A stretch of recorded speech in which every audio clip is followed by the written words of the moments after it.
Budget आ गया है, तो चलिए इन्वेस्टमेंट और फाइनेंशियल प्लानिंग के पॉइंट ऑफ व्यू से सिंपल भाषा में इसे समझते हैं। सबसे पहले जो हेडलाइन में है, STT hike on futures and options.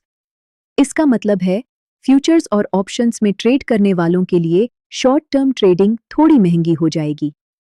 Frequent F&O traders के लिए ट्रेडिंग कॉस्ट बढ़ेगी, लेकिन लॉन्ग टर्म इन्वेस्टर्स के लिए ऑनेस्टली कोई मेजर इम्पैक्ट नहीं है, क्योंकि हम डेली बाय सेल नहीं करते।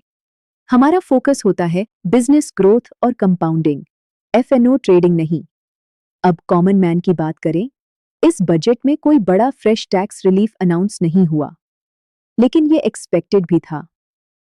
पिछले बजट में न्यू टैक्स रेजिम के तहत रीबेट लिमिट 7 लाख से बढ़ाकर 12 लाख कर दी गई थी और स्टैंडर्ड डिडक्शन के साथ सैलरीड लोगों के लिए लगभग 12,75,000 तक की इनकम पर कोई टैक्स पेएबल नहीं रहता।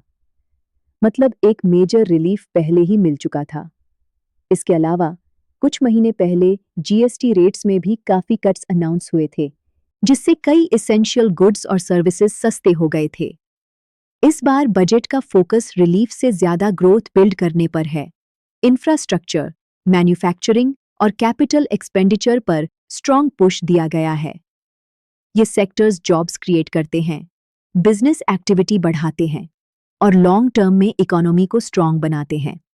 और जब इकोनॉमी ग्रो करती है, तो क्वालिटी कंपनीज, स्टॉक्स और म्यूचुअल फंड्स को नेचुरली सपोर्ट मिलता है। रोजमर्रा की जिंदगी में देखें तो न आपका टैक्स बर्डन बढ़ा है, न कोई न्यू बिग टैक्स शॉक आया है। मतलब एक्स्ट्रा रिलीफ नहीं, लेकिन एक्स्ट्रा प्रेशर भी नहीं। एसटीटी के मामले में गवर्नमेंट और तरीके यूज कर सकती थी, जैसे लॉट साइज बढ़ाना, मार्जिन रिक्वायरमेंट बढ़ाना, लेकिन गवर्नमेंट को एडिशनल रेवेन्यू भी चाहिए।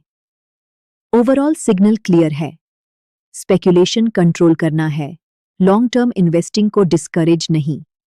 इस एनवायरनमेंट में बेस्ट स्ट्रैटेजी सिंपल है, एसआईपीज कंटिन्यू रखिए, प्रॉपर एसेट एलोकेशन रखिए और पेशेंस रखिए, क्योंकि लॉन्ग टर्म ही रियल वेल्थ बनाता है।